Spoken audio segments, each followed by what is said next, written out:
Hi guys, welcome to this special edition of a video where I'm joined by Mert. So hi Mert. Hey, We're here to talk about three really important themes in our community. We're here to talk about the webcam issues. We're here to talk about the best of one issues, which are regarding the regionals, and we're here to talk about the cheating. The cheating is probably the most interesting part, so that's why it's going to come last. Uh, do you agree with me? exactly. Yes. So we are okay in that regard. Um, I'm just gonna go with our sponsor messages, and then we'll tune in. Card Market is Europe's largest platform for all TCGs. Always find the right cards by buying and selling them across Europe with other players and collectors. Be it singles, boosters, booster boxes, or any other accessories, you name it. Card Market is the place to get them safely, securely, and readily available. And we are back. So the first theme we actually concurred was the webcam issue. Uh, I will speak my opinion, and then you will speak your opinion. So guys, buckle in. This is not going to be a video of 5 minutes in longitude. It's just gonna be longer, like a half podcast or something like that. So, regarding the webcam, I believe that it is not an issue.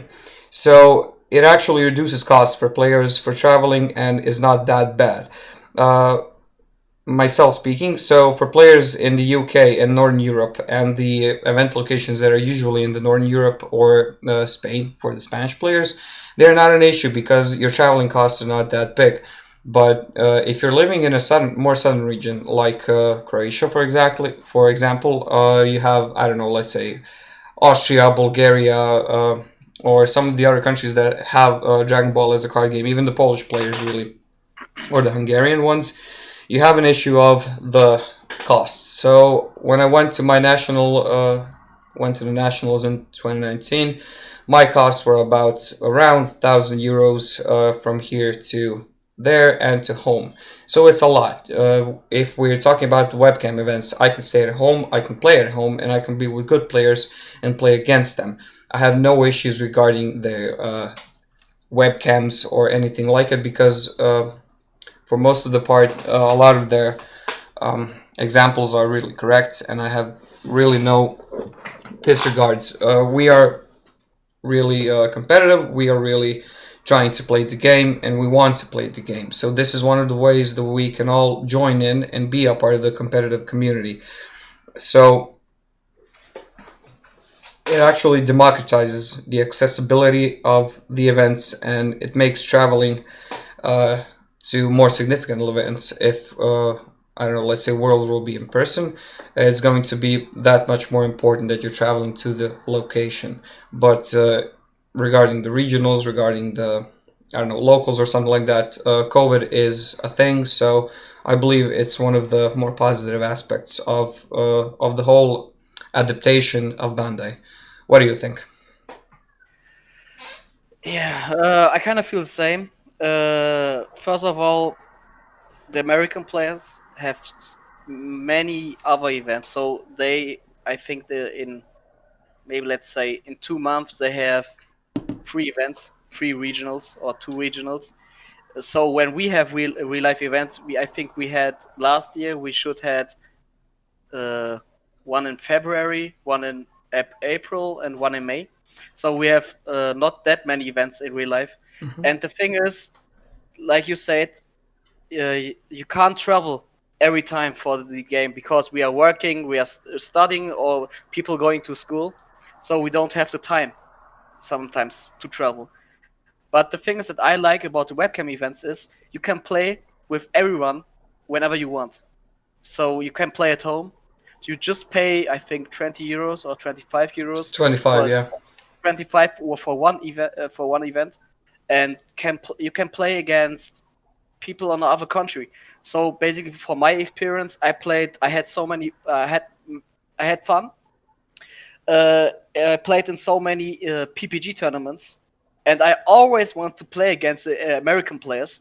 But when you want to travel to America, I think you need to pay more than 1,000 euros or 2,000, I think, or for a hotel and everything on the. You need to pay so much, and it was kind of my dream to play against the American players. And the thing is, with webcam events, I can play every time. So every PPG event, I can participate and can play against them. So I played against so many good and big names, and I got a good experience. I can get it when people hates the webcam things, because when I didn't play the webcam events, I had the same issue with that. So I said all the time, okay, I don't want to play on webcam. That's not usual. So it's kind of strange to play. But when I played my first card market event last year, it was cool. It was fun. I could play it at a long time, but because we had Corona, didn't had locals, so I just can play with friends in private, but I couldn't play on events. So that was really cool, and I enjoyed it really much. And that's really cool that we can play against so many peoples, and we can be happy that we have so many good prizes. So because last year, when the webcam event starts, we didn't had so many prizes. We just had good prizes for the last year's finals, and I think the largest number of players was 100 last year, or 80, 90. I think Depending on the event, I know I played most of them, and some of the events even had, I don't know, like 60 players, 68. because there were like four terms, and one of them was Yeah, really weak in that, that that regard.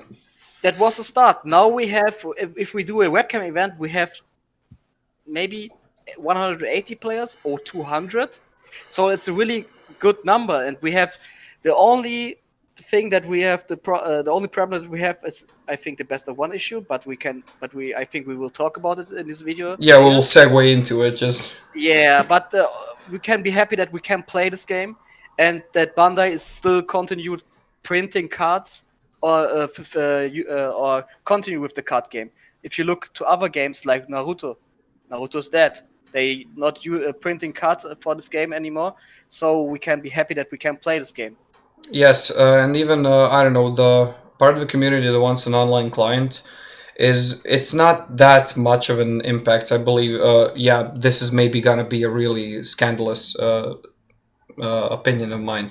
But as long as you have webcam events, you don't have to have the online clients. Pokemon was dead for a long time. Bandai was actually one of the first games to. Dragon Ball was one of the first games to adapt to this format, and it is possible because of a smaller amount of players than Pokemon. But w- for me, it's a great thing. We play locals.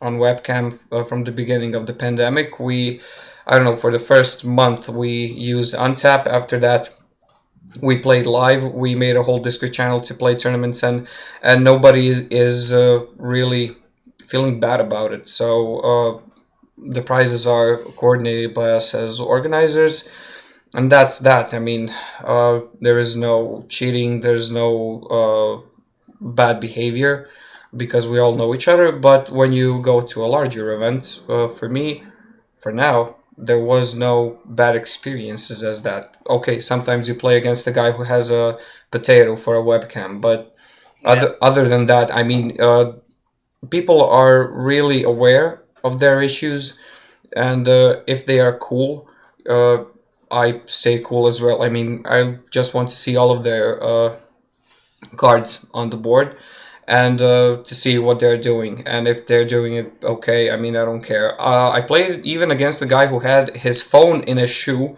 to put it above his cards. So what, it was a good experience. The guy was an okay player, and we played and we had some laughs. I'm not gonna discredit someone and, I don't know, some improvisational parts on his on his behalf. yeah, Yeah, nowadays I can say that, okay, buy a decent webcam so it could compensate for the traveling costs that you would take actually to another country. exactly. And the thing is that tournament organizers now starting to do better rulings. At the start, people could play with potato phones or with potato cams, and now people, tournament organizer says you need a full HD camera.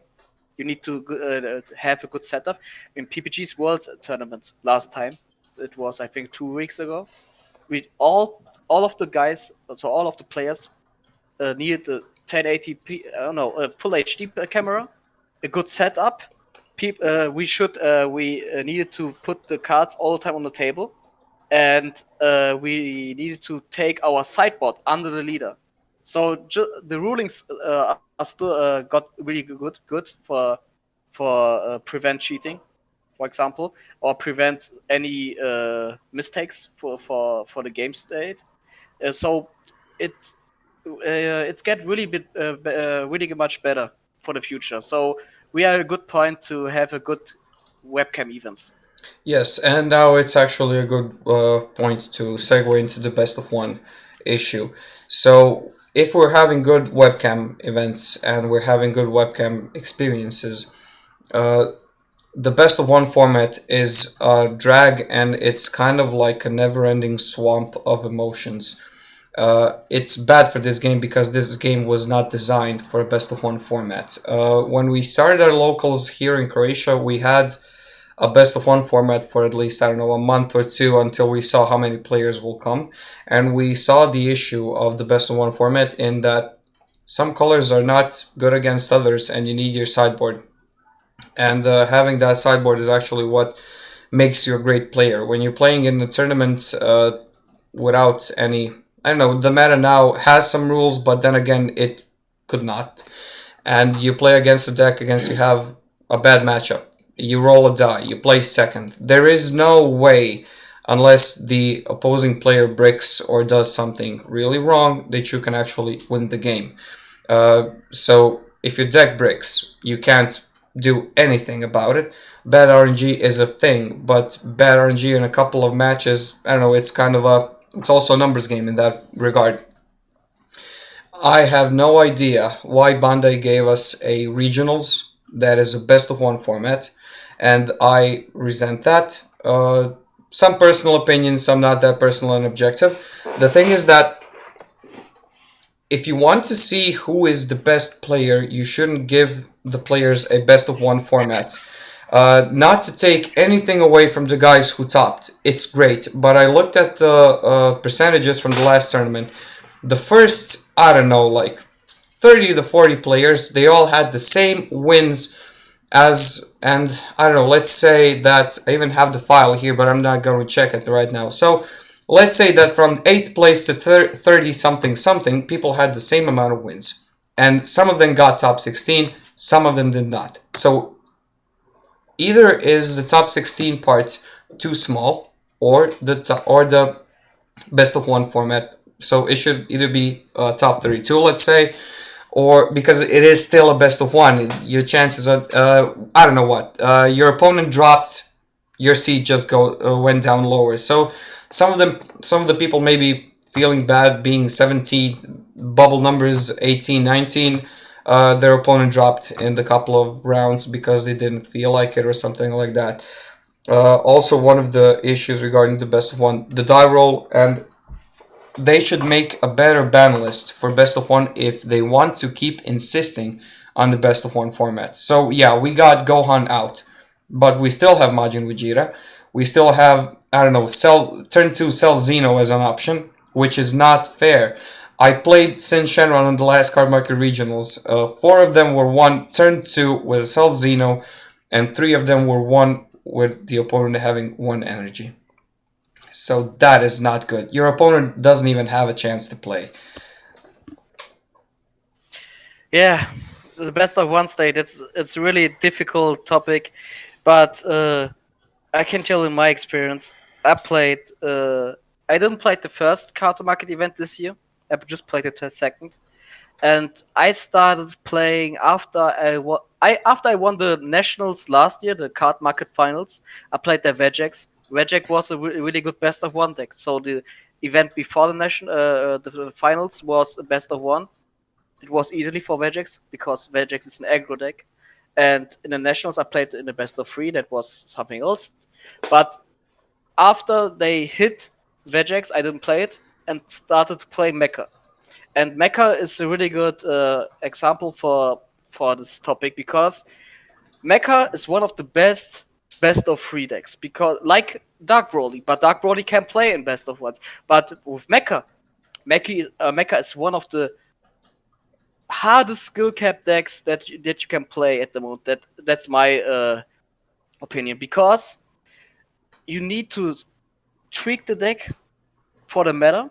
Then you need to tweak your side deck for best of three. So it's a really strong deck in best of three, and you need knowledge about the whole game, about your hand, about your life. So it's a really a good control on mid range deck. But in best of one, I had in my best of three list 53 cards. For best of one, I need 50 cards just for the consistency. If you draw bad, you die because the meta is aggro. You can't play any control decks in best of one. Just expect of baby. You can play baby, but baby is very boring. And so my issue that I have now, I say to me, okay, I will try Mecha, but for next event I will play Vegex again. Yeah, Because you I have no can't choice. play any control decks. I have Vegex, I have my list, and I have a huge experience with Vegex and good win ratios. But that's for me, it's really sad because, like you said, if you want to know who's the best player or who's the best player from that event, you need to make a best of three. And the thing is that I don't get is why you for this event, for Cardmark, let's say, you play 50 minutes for a best of one. So go 10 minutes plus on this round, so you have 60 minutes just for playing best of three. And Because I'm sorry, and even with the time disruptions, when the time extends, you come to 60 minutes. exactly that I can't get it because funny thing is too is in the last nationals event. In the last nationals event, we had 50 minutes as well for best of three, and we could finish all of the rounds. Okay, you're going into time really easily, but you can still make it. For PPG events, we had, I think, we had 60 minutes with 10 minutes overtime, and we didn't have any problems. So people like PPG can make best of three events. Why Bandai can't make it? I couldn't get it. Yeah, I can't understand it even. I know. And even in an aggro format that we have like that, some decks have a really bad matchup against others. So when we had the interviews with the Sin Shenron players who topped the first regionals from March, nobody played against a green deck. They played against maybe one green deck. So Sin Shenron has an issue against green. And we could. So yeah, you have, I don't know, let's say Dark Broly's. How many red decks did it played against? So it's all about the randomness of your pairing, your luck in the pairing, your luck in the die roll, and then we can talk about your RNGs and everything else. So the guys who topped are the ones with the best luck, actually, who, yeah, they mix their experience with their luck, but the luck is the greatest factor in a best of one format. Exactly. You were right. The thing is, too, in my event last time, I played against 4 black decks, 2 Dark Broly's, and Dark Broly is a really tough matchup for me, and I couldn't make it. I won against the Dark Broly, I lost to another Dark Broly, I won against the Vegex, and lost to another Vegex. So the event started really badly, but yeah, it's like you said in the early. If you want to know who's the best player, you need to make a best of 3 just for the sideboard. People you see in the top cards all time, that people are in the top who have a good side deck against or who huge knowledge about the game state. In best of 1, some people are really lucky. You're playing in the best of 1 tournament, and you are in the let's say you are in the last round against another guy, and you play against him and say, okay, he's not even that good. How he made it so far? just because he had easy matchups, maybe. Yeah, and you can, I don't know, what happened to me, I don't know, you can have 2 to 3 wins, and then you play a fourth round, and then you still play against a guy who plays weird, really weird. And then you're like, okay, after a first round, maybe his opponent didn't show up, so the guy is playing weird, so he will get a loss. But in the fourth or fifth round, having that kind of mistakes, I saw a card market video from a match. I know a guy was playing Doug Broly, and he was playing against, I don't know, whatever. The Dark Broly player lost with, I don't know, like 4 wins. So the fifth round was his first loss.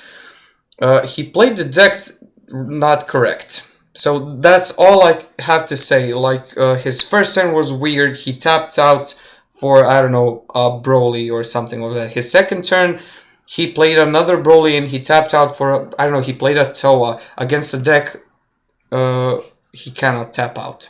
And then the guy just beat him on his next turn. He couldn't do anything.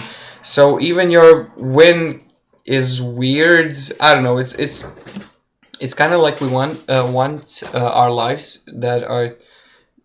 It's kind of like we want to live in a meritocracy, but it's not that. So it's funny that way. Yeah, that's like you said. It's I will say the same. Best of one is the problem at the moment.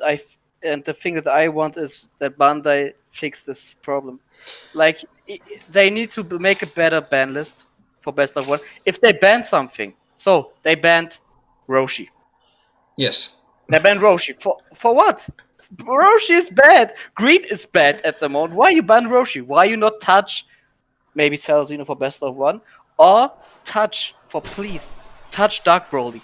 Dark Broly tops everywhere, even best of 3, even best of 1, because and the funny thing is, Dark Broly gets support in the next sets with Yes. more 30Ks, with a better Dark Broly that can play for 1 energy the whole Heartful engine.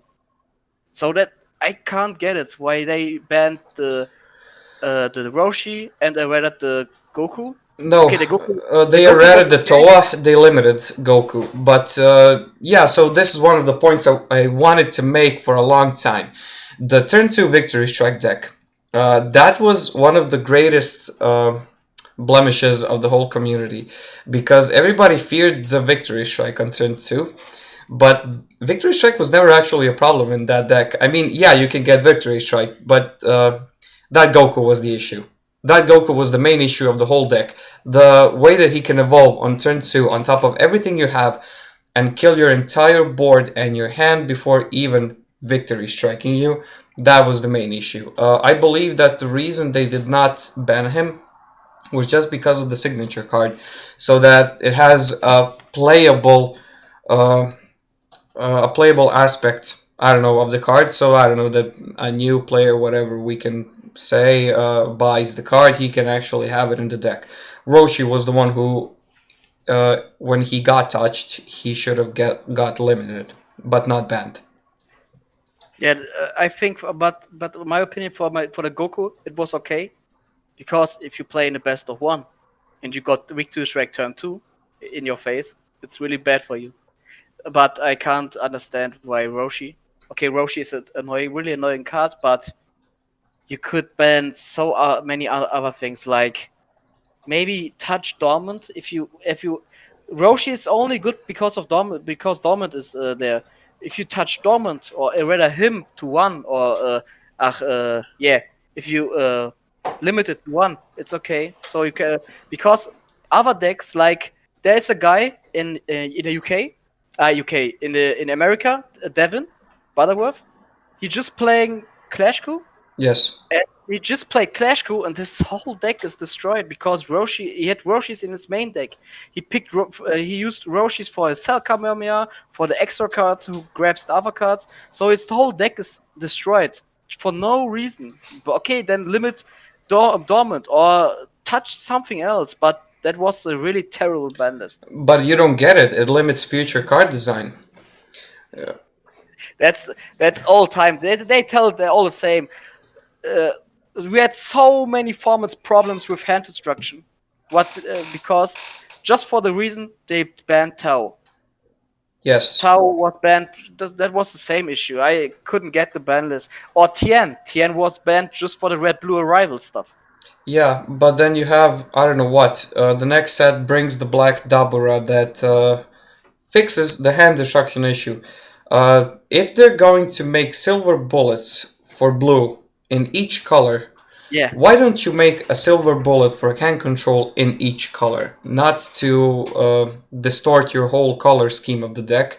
If it's all monocolored and it wants to be monocolored, then why don't you put it in every possible color? But no, let's reserve it for black. Blue has the most silver bullets. Now we will see with Mekikabura, the leader, we will see that blue will have an option to rise up because it's one of the only colors in the game that has a leader lock skill to actually prevent it from attacking. Yeah, the Janamba card you mean? Yes, I mean the Yellow Janemba card. yellow has the same thing. Yellow has release from evil. Yeah, release from evil. Yeah, release from evil is really cool, good against this deck as well. The thing is, with the silver bullets, like you said, with the blue decks, you have problems.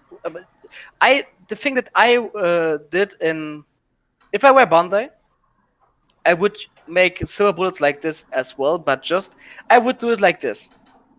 Blue should get a silver bullet for other cards. Green should have silver bullets for another card. So they should make for each color a silver bullet card. To like cover the weaknesses of the color.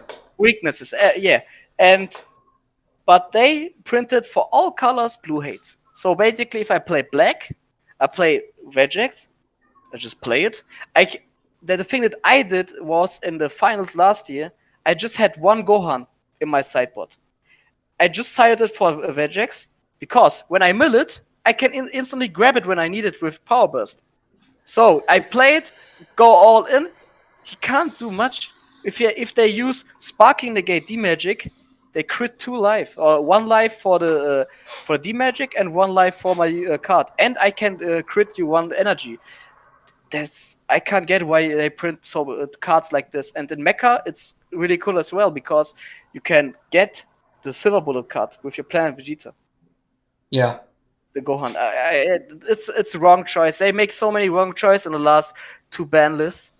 I could get it why they rather Trunks for Vegex. That was a really good ban list. Or BBD.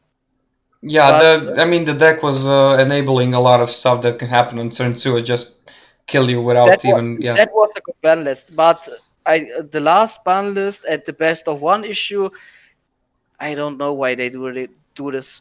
Because we have so many players in the card market events now. We have in America, there are all the time 200 or 240 players in all of the webcam events. If we had best of 3, so many other players would play this event. We have in Europe so many big names that don't play this game or this card market events. They only go into these events, play the first 2 rounds, and drop just for the pricing. But we could have many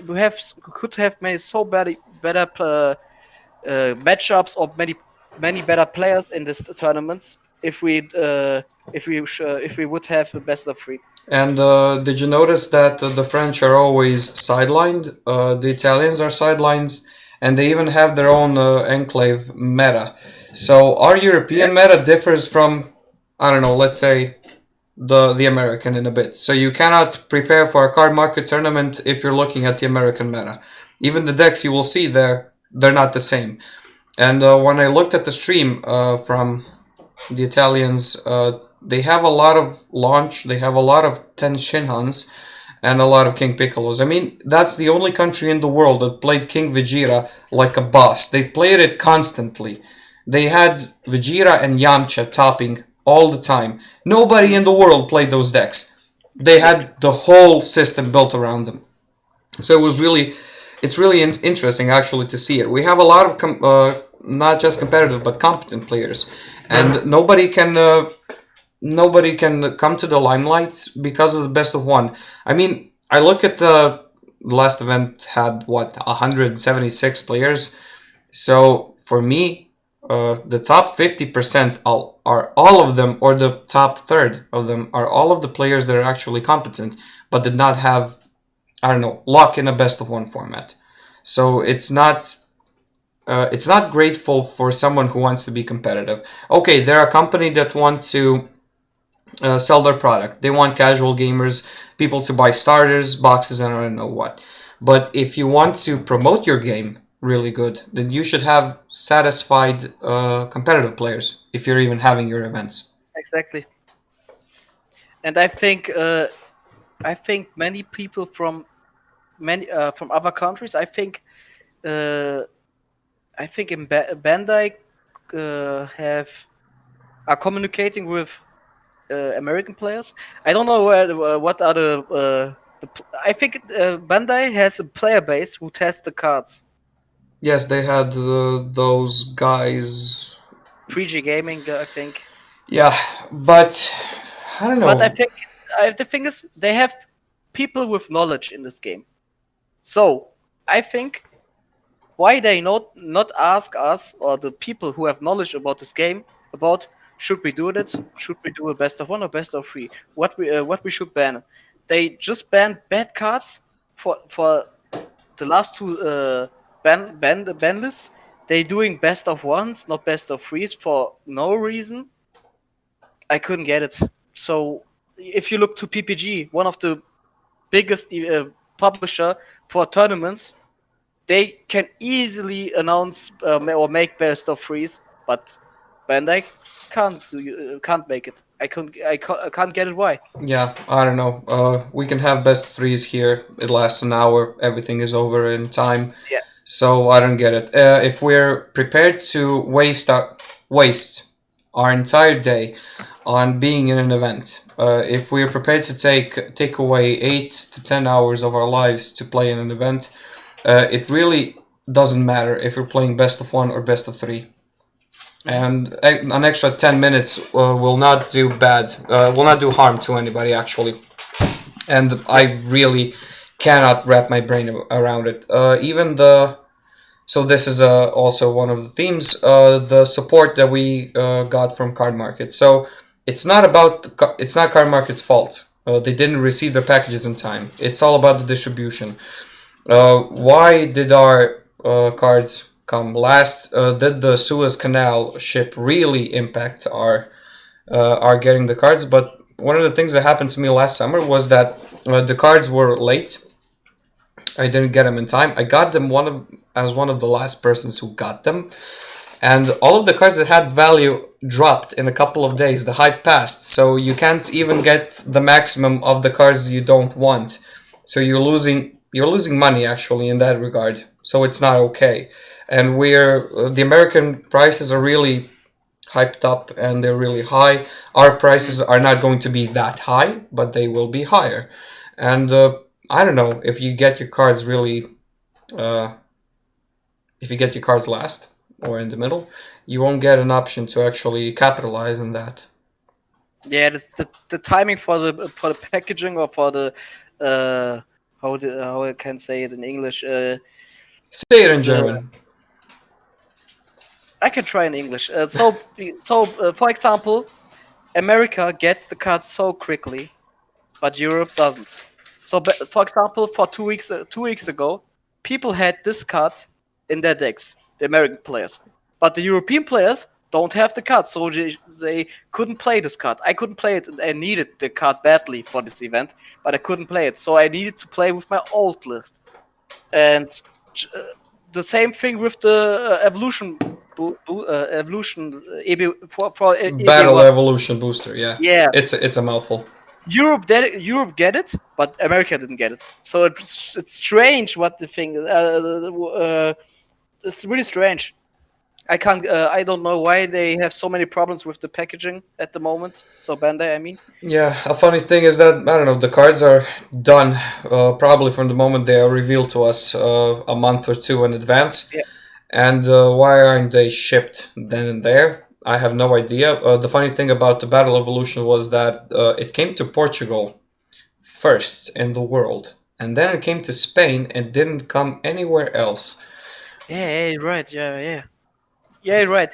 In Germany, we got it really late lately. I think We got it last week. I think we as well. We got for 2 weeks. Yeah, 2 weeks ago we got all of our cards. Yeah, and it's funny. Even the I don't know the how do you call it? Oh, come on. The threads that you answer questions. The support. No, not the support. The Google Sheets that we get to answer the Bandai's questions and the stuff.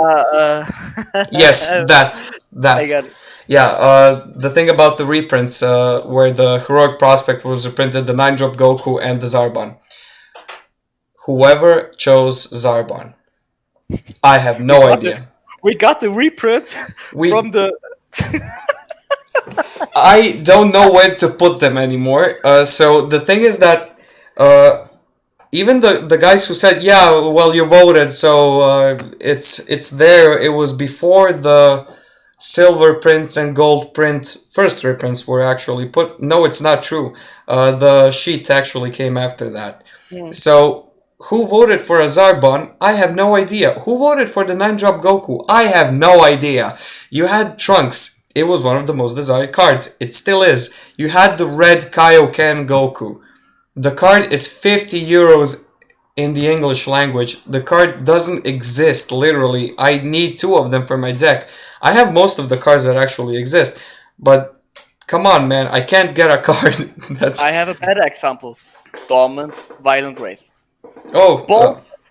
If you want to play green, a bad color for at the moment, but if you want to play a green deck for the future, if they print good leaders cards or good cards, good leaders with good control leaders with green, okay, you need to pay for 4 Dormants. So I think Dormant is at the moment for 30, 40. 40 to 50, actually. Let's say 50. You need to pay 200 euros for a playset. Then you need to grab your freezers. I don't know how much is freezer, but freezer has an SR and an SPR. So you pay for 4 of these playsets much as well. It's automatically like a 300 euro. Yeah. Yeah. Then you need rebrands. Okay, rebrand got the reprint. Then maybe you need to the draw apes. The funny thing is about draw ape. Draw ape was in the past, I think 50, 60, 80 euros. No reprint. Then they announced a reprint version, but in a champion pack. I know it was. It was an event pack, yeah. Event pack with no events. So where you fucking get it?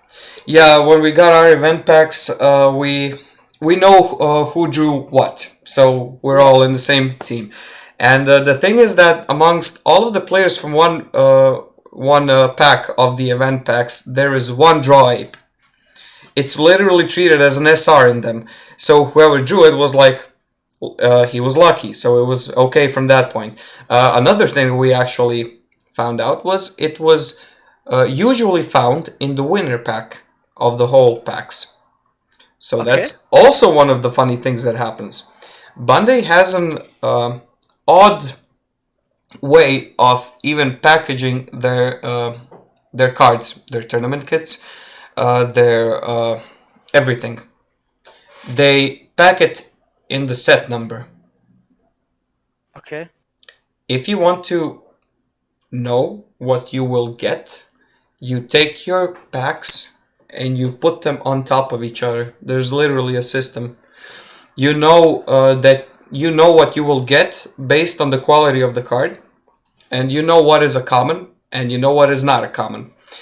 A lot of the cards that are winner packs are usually just one in the whole tournament kit as a normal version.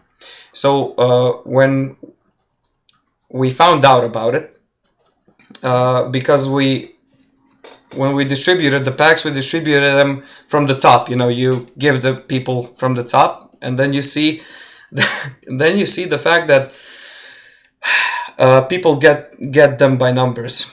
So every other tournament kit that we ever had for a tournament, we shuffle all of the packs first, and then we distribute them.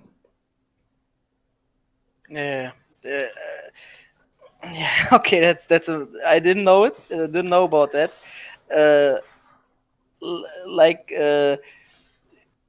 The thing is about the cards with the reprints. Like let's go to their topic again. with the ape. So some decks need the apes. Blue needs the deck apes, and in the past, did you saw the prices with from the reprint ape? It was, I think, 100 euros in the past. Yes. So you couldn't even get it. So if you want to buy it on the card market, it's too expensive. It's too Then you expensive, yeah. And even, I mean, literally every deck had to play them in that format. The search format yeah. was really slower, enabled you to play them. I mean, to see it in this way, to have a competitive deck that is a bit expensive, a bit more expensive, I get that. But the thing is that with these cards, literally every deck that wants to be playable at least has to have them. All of the meta decks at the moment. Okay, let's look at in the past we had the search format that was extremely expensive.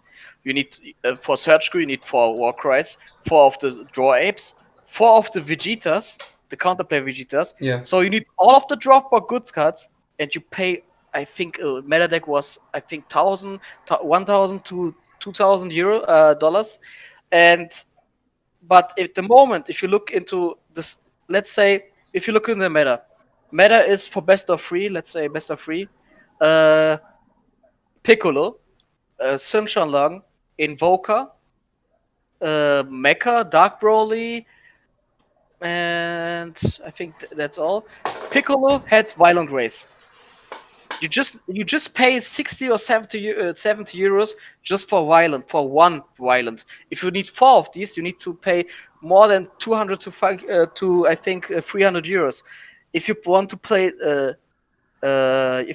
Sun, the new Sun version, you need to pay for 40 euros, I think, for the promos. If you want to play Mecha, I bought all of my Mecha stuff before its release, so everything was really cheap. You had your yellow cards before that, or you saw the leader and then bought them? I didn't have anything about yellow, but because I didn't play any yellow decks in the past, I just played Janemba, and then I played Vegex, and Vegex was in the past really cheap, really cheap. Yes. The promos were cheap, but I think because yellow was really bad before Mecha was released, and I bought Final Flash for €6. I bought Basil for €10. So everything was cheap, and I waited for the Bergamo reprint. So Bergamo was €8 after the reprint. So I bought everything cheap. If you want to build or slug Super Namekian, it was cheap as well. If you want to build Mecha now, you need the slugs maybe. If you want to play the slug version, you need to pay for one slug, I think €20 now. I bought it for €6. And if you want to buy a Final Flash, you need to pay more than 20, I think, or 30. It got really expensive. All of the infinite attack rares got really expensive. Really expensive. Even the Vegeta counterplay, the Prideful card. It jumped in price. I remember Mattia bought a playset of the SPRs because they were cheaper than a regular SR versions for like a couple of euros, and then when they skyrocketed, it was like, come on, the card was not that great to begin with. Yamcha was €5 maybe as a counterplay, a regular version. Wolfgang was €2.50 when it came out. So, an advice to new players: whenever the new block actually begins, buy everything. Every single copy and a counterattack, counterplay move, whatever exists. If it's going to be €20, buy it because it's going to be 50 in a couple of months. Even super combos. They printed the rare super combos. All of the foil, the draw 2 super combos from set 11. All of the cards in foil are really expensive. If you want to buy one of the black, the Vegeta one, I think the foil version is at €10, I think. Yeah, and the regular is around 3.5. No, it's €6. Really, a regular one. So because I bought all of them, I think, for playsets for €2 at the start. It was really all my friends give me the card because it's I think a rare. Yeah, it's a rare. Yeah, it's a rare. All of them are rare. And the funny thing is, you make a super combo and your box contains your box doesn't even contain 4 of them. not to say a playset, but to have all 5 of the colors. So when I bought my box and a couple of packs, I didn't even get one of the Vegeta rare super combos. I didn't get Krillin. I had to buy him. So yeah, okay, you know that you're gonna buy some stuff, but the distribution of packs of cards in the packs is really funny sometimes. The last set even had a color-oriented box. I don't know if you noticed that. That was set, I think, set 12. Set 12, yeah. I bought a box that was literally filled with Sin Shenron cards, which worked in my favor. I was lucky to have that, but some of the players got, I don't know, just Turles boxes or just King Piccolo boxes. Mati, I believe, got a King Piccolo box. It was okay for him. But for other players, I don't know, to have a color-oriented box, I mean, put a label on it so that people can actually then buy stuff. Not to, I don't know, if you're having stuff in random, have stuff in random, not color orient them. But I think it was just the start. I think the later when I think it was just the start of the release. But later when people bought the box, it wasn't that color oriented. Okay, we just talked about the bad things about Bandai at the moment, but the things that I can say now about good parts about Bandai is they started to make the game a little better. Because if you look at the past formats, Broly, Victory Strike, Porunga Victory Strike, Shenlong Victory Strike, Porunga Ramp, Shenlong Ramp, Broly Yellow Blue, Tricolor Yellow Blue, or Search formats. All of the formats were all the same. If you want to play in the Super Shenlong Stomped format, it was just Super Shenlong. Or in the Broly deck, the yellow Broly one, the whole top cut was stacked with the same decks. And now we are at the point now you can be creative with some decks and still can top events. So even with launch, you play launch with three different colors. You can play mono red, red blue, red green, or tricolor. You can play mecha or the red blue invoker. So launch is great. Launch literally just doesn't work with yellow for now. Yeah. Even in mecha, you can play the Warcry engine, just the Warcry engine. You can play the Slug engine. You can play Aegis version. You can play mono yellow. You can play the aggressive version. You can decide which ultimate you can play. You can play Cell Xeno, Kai, or Heroine lineage. You can build the deck so differently, and you can take your spice into the deck or make your own version of the deck. Best example is one of the French players in PPG. He topped, I think he was top 8. No, I think top 8. He lost in top 8, but he had a mecha deck with 3 of the Bardock dual attack ones over him. Had Belmont in the deck. So he had the random deck. It was funny. It was funny. I mean, I didn't like the deck. I didn't like his list, but this was his own version, and he aggroed the people out of the.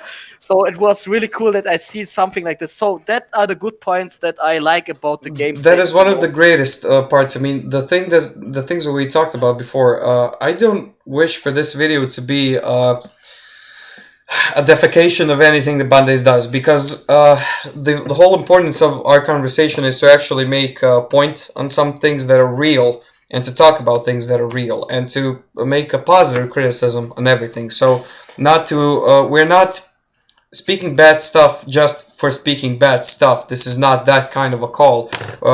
I would like to see more improvements, but for me, this is one of the best points in the game ever. One of the greatest things for me is that the game is, in some certain points, archetype dependent. So you're making a Sin Shenron deck. You want to play Sin Shenron and his dragons, play his dragons, and they will do everything for you that encompasses and makes a whole deck work. You want to play King Piccolo. You like King Piccolo? Yeah. Here's everything that King Piccolo has to offer you. and you can do it. A couple of general cards that are good in every color, yeah, you have to have them in your deck, like Violent Rays, but other than that, you can literally just play your favorite archetype. Rare are the decks that play whatever they want. So you have Mecha, you have Launch, and I can remember just from the top of my head, we can have a Turtles Maidens deck if you want to talk about that. But we'll talk about it later. The thing is that the game is in a good spot, and it really is better than it was during the Surge format.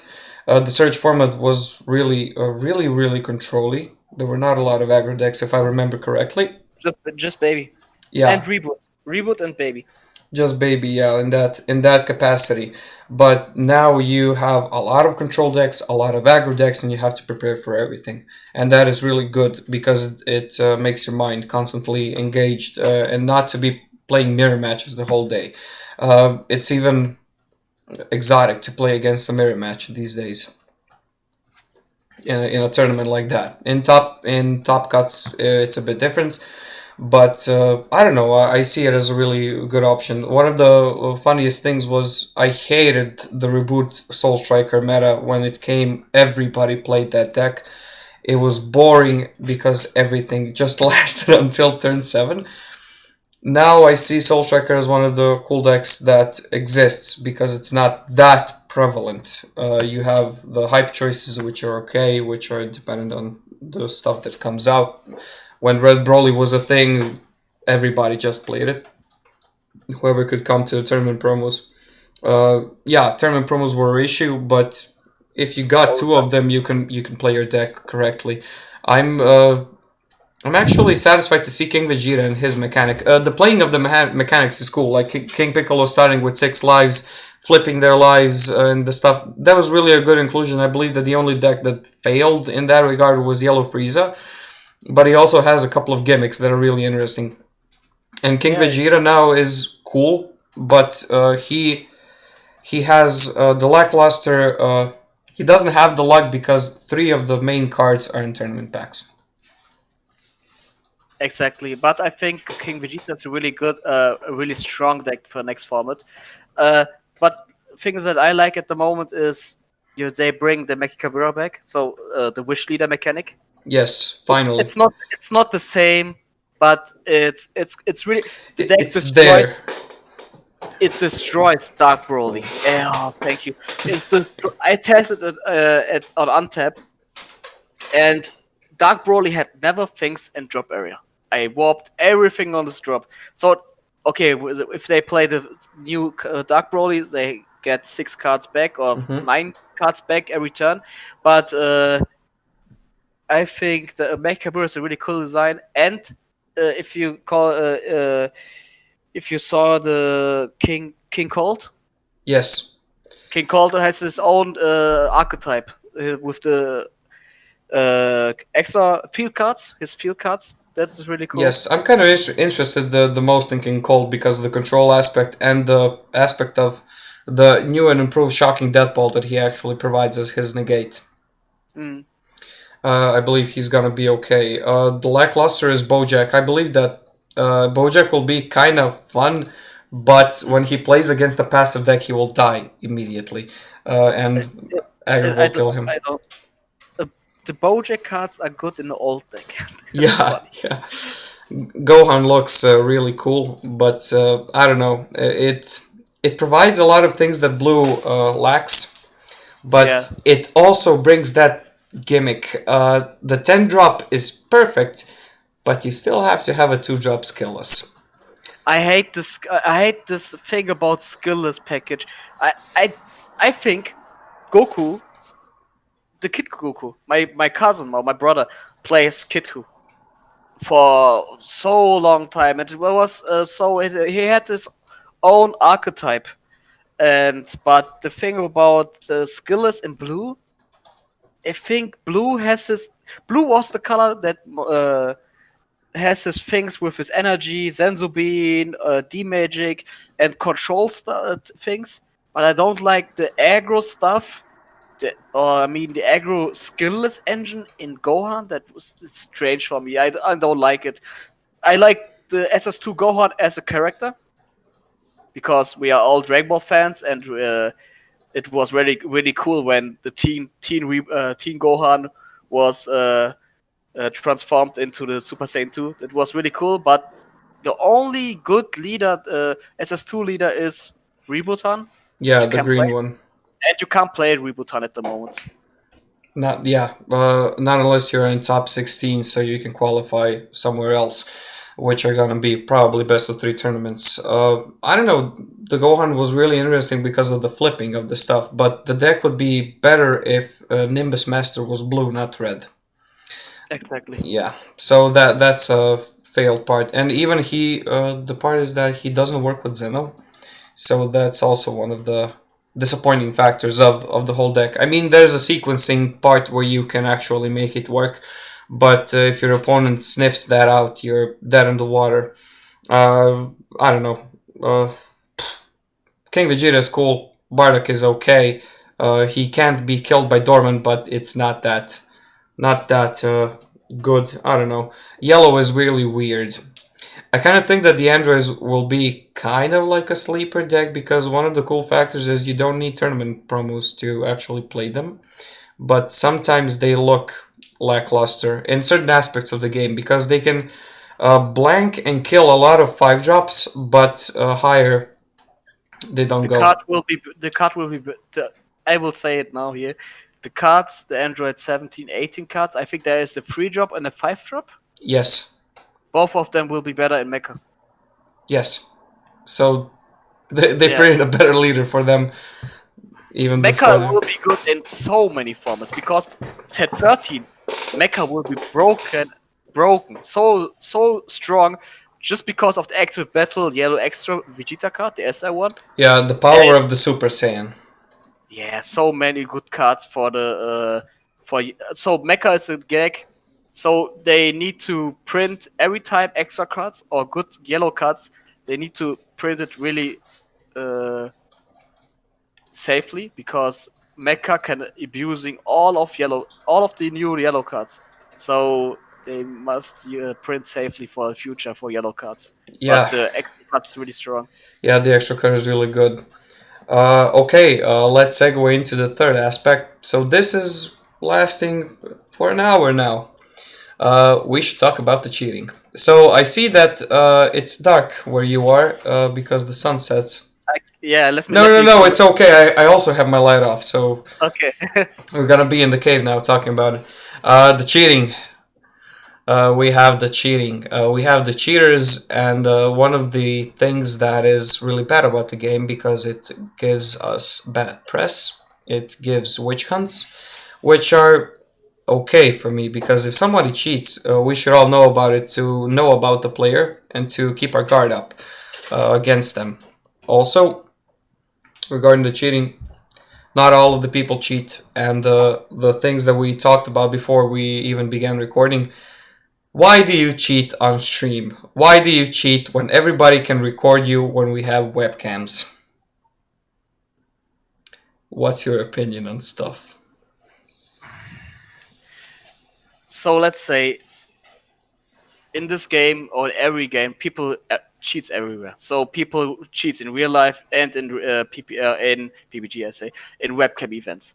But the thing is, we have at the moment we have webcams and we start recording our games now.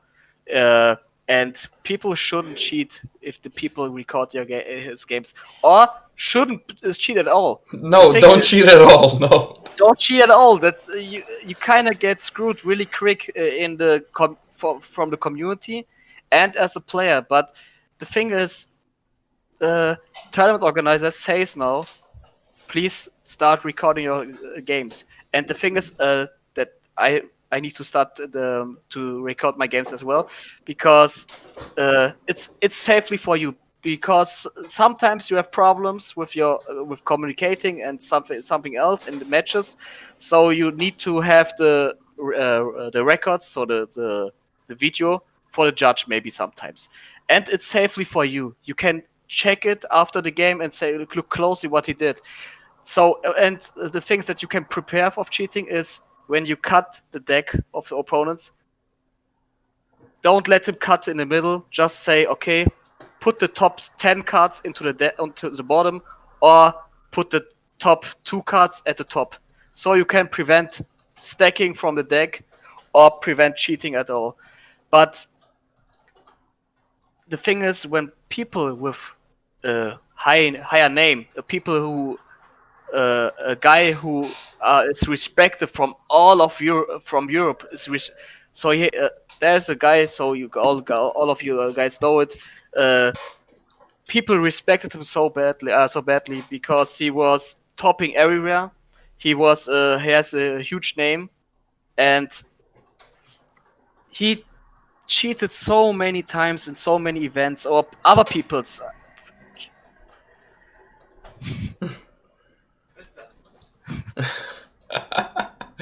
Oh no, he's being attacked. He's being attacked. He's going to defend. Using the gate. Using the gate. Does he have sparking? Maybe he can use one of the new negates. What will he My do? father. No, My father. Oh, it's okay. It's okay. okay. So you can prevent cheating so easily, and the thing is that you can do is just record your games and don't trust anybody in video games. Even if you can't even trust you can trust opponents that you played in early games, so or events before. Start recording your games. Look closely what the opponent is doing, so you can prevent the cheating. Yeah. If somebody even can't record, just look at your opponent, what they're doing. Your advice on the top cards or the bottom cards is really good. One of my things that I don't like to have my opponents is triple cutting their deck. I like them just to cut it in the middle and constantly look at what are the players actually doing against you, because a lot of the times you're going to be concentrated on the things you are doing even during your turn, but your opponent can actually use that even against you if they're cheating. Don't trust even your parents sometimes if you're playing against them, not just a random person from another country. So the cheating part is not prevalent in webcams anymore that it was prevalent actually in real-time events. So it's possible all the time. Maybe this time it's a bit easier. So people got that was the most funniest thing when you have to take Anthony Hernandez in the equation. When you have people who cheat on stream, they probably cheat live. It's one of the funny discrepancies that you have. Why do you cheat on stream, and why do you defend against people accusing you of cheating your stream if it's visible? It's not a rumor. It's not anything. I don't know. It's literally in front of people's faces, and to repeat the same thing even after you have been called upon it, not correcting your mistakes. We have one of the situations now that it looks like some people have rectified their past mistakes and they're trying to be better players in a community, but to be one of those who repeatedly makes offenses is really weird. We can discuss about the reasons for hours and hours, but it doesn't make any sense anymore. The thing that I would like to emphasize here is that during these times when you're being cheated out of the victory, a pure disqualification of the player after he tops is not actually correct to the other players who have played against him. They should at least get some kind of compensation for the fact that they played against a guy who they know cheated for the whole tournament, probably not during just one game. And you lost that match, you got down paired, you lost another one because of I don't know whatever. It's also one of the bad things that can happen to someone who wants to be competitive in this game. Yeah, my cousin played in last PPG event and got play. He did play against the guy who got banned from card market on PPG as well.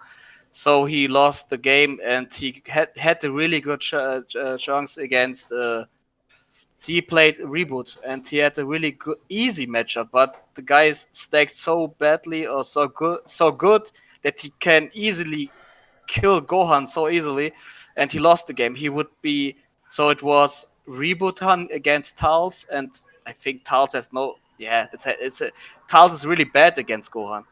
So Yeah, Gohan is. yeah, especially the part where you don't have a lot of blockers in on board, where you can literally just swing to the leader. Yeah, that's right. The thing about the cheating is the thing is about the whole cheating topic is like you said, why you cheating on stream? Why you cheating? Why you start cheating? Because even if you cheat and win, I wouldn't feel so good. Yeah, but that's you. Yeah, that's okay. That's me.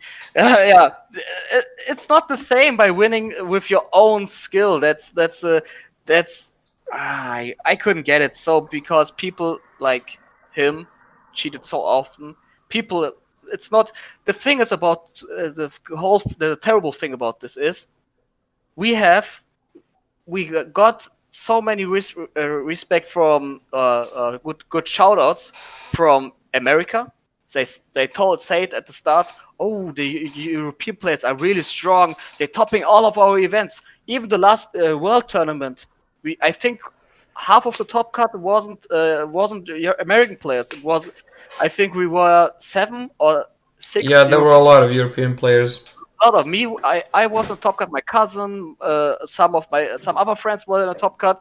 We have so many good players from Europe, and people look. American players look to us and see. Okay, he cheated. He cheated. He cheated. He cheated.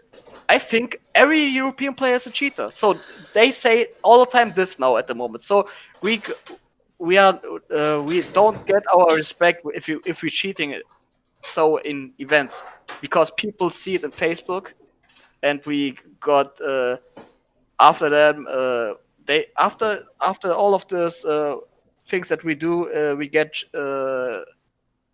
really quick shitstorm. So it's really bad for us. Yeah, people take it at face value, and then they think everybody cheats if they're at their event. But we should look at it this way. Uh, as we shouldn't discriminate people in any kind of capacity, we shouldn't discriminate players in any capacity. We have cheaters and we have non-cheaters. Doesn't matter. Your nationality doesn't matter. Nothing matters actually there. So Americans have cheaters. We have cheaters. Heck, Latin America has cheaters. France has cheaters. Everybody has cheaters in that regard. So you shouldn't uh, disqualify a player or disregard him just because he's not yours in that way. It's really sad as well that I train so many games. I train every day with my friends or my team. I train with my brother all the time, and we train really hard and focus about the game state. And then we play and topping events. So I topped every PPG event for the. I think there was five tournaments for PPG. 6. I topped 5 events from it. And if other people cheats, they think all of us cheated. So that's the only thing that makes me so sad. And people start to be really. If you draw a card maybe and you have 7 cards in hand or 8 cards, 9 cards in hand, they say, okay, why you have so many cards in his hand? Do you cheating? That's a really sadly part because so many people, so many big names cheats, so people don't trust anyone. Yeah. That's a really sad part. The bad part is that in any community, in any society, one bad seed is always more visible than all of the others who are working their best actually to play the game correctly and trying their best. A lot of casual players and their whole tenacity and their whole enthusiasm of playing is really something to commend, and a lot of top players are the ones who are carrying this game, being the faces for a lot of players to actually have an entry point somewhere else. But the thing is, I have a fear of having maybe in the future some other people who are respected members of the community that have cheated. I mean, I don't know if it will happen. I hope it will never happen, because in this way we had someone who was well liked, well respected because of the personality, because of the whole persona. But then in the end, what happened was what happened. I wouldn't like to have that anymore. Yep. So We yeah. have huge punishment as well now. So if you cheat in a tournament and you got caught about it, you get big punishments now, because all of the events now that we have are Bandai official tournaments. If you cheat there and you get caught about from another guy, and the tournament organizer says, "Okay, you cheat," they will send instantly to Bandai and they ban you. Bandai will ban you because they have your ID, and then you can't play any tournaments. Just locals maybe, but you can't play any tournaments with because your ID is banned. Yeah, but the bans are time limited. That is also one of the things. Yeah, but I think when I get banned, maybe it would be I would quit, because let's say, okay, I cheat in the tournament, I got a 1 year ban. So after 1 year, the game changed so dramatically, so I couldn't even come back into this game, and I would if I wouldn't play 1 year, I would stop have my fun about the game. So it's really bad for you if you cheat in the tournament and you get banned for a year or half a year. That's really bad. You shouldn't even start cheating, and like I said before, don't trust big names. If your opponent has a big name, or is the national champion, or maybe against me, if you play against me, don't trust me as well. So don't trust anyone. So even if you play against Ivan, don't trust him as well too. So No, because don't trust me. Yeah. just focus on the game, because even if he didn't make it on purpose, or just draw a card or use an effect wrong, if you don't see it, it's your problem in the end of the game. Yeah, People but in some situations, they're literally accidents.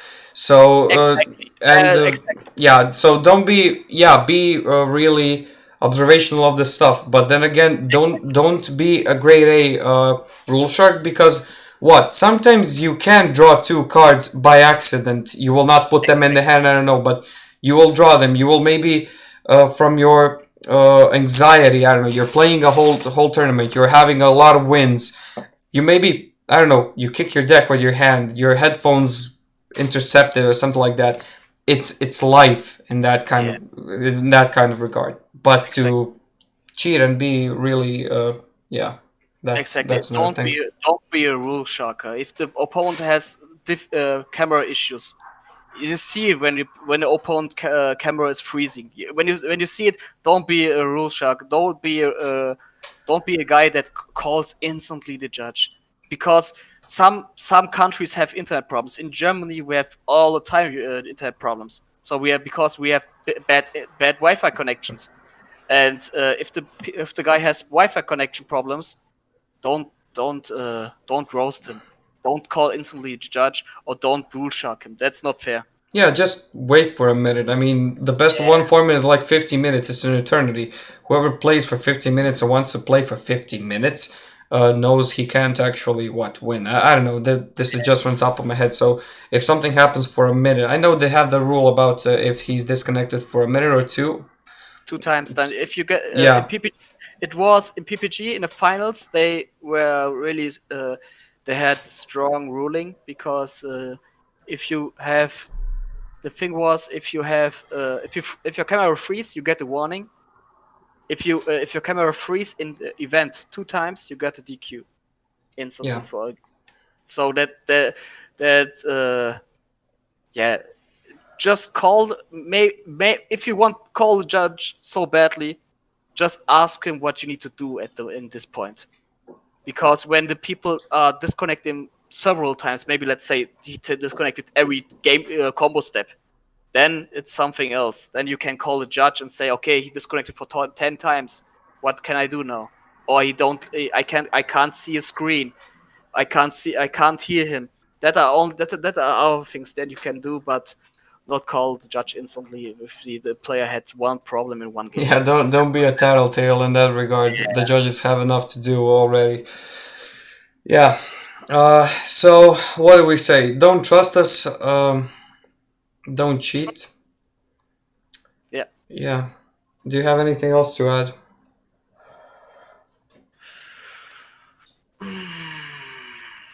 I have one thing. Yes.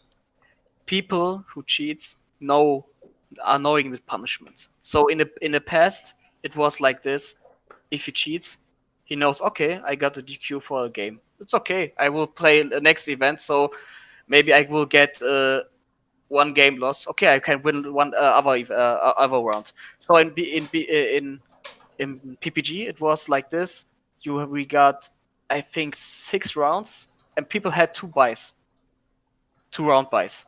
So people like the guy who cheated say he knew that he's cheating and said, okay, even if they catch me, I will just lose 1 round, and it's okay for me. It can easily come to top cut again. Yeah. So that's the thing. They know the punishment, and the punishment is not that high at the moment.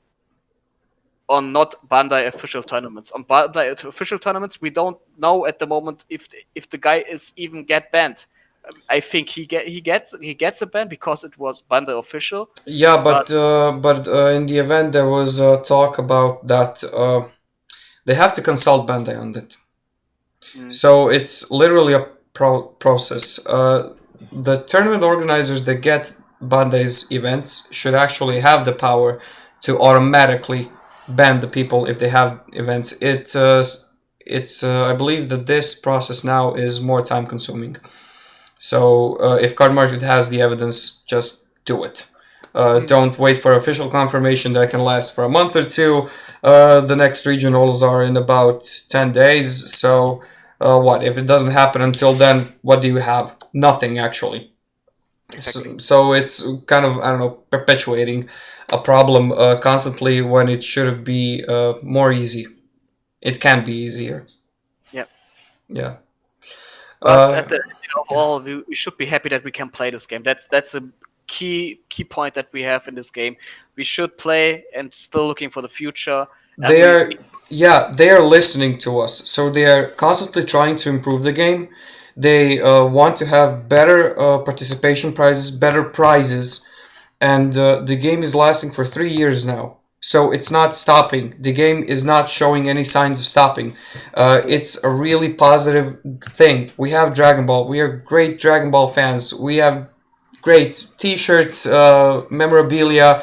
We kind of just wanted the card game to actually be accompanied by the whole genre, the whole anime experience and the movie experience. We wanted that, and we have that, and I'm grateful for it to actually have the ability to play with my favorite characters. I just want it to last for, not say forever, I'm realistic at heart, but if we can have at least another 3 years or even more, it's actually a great journey.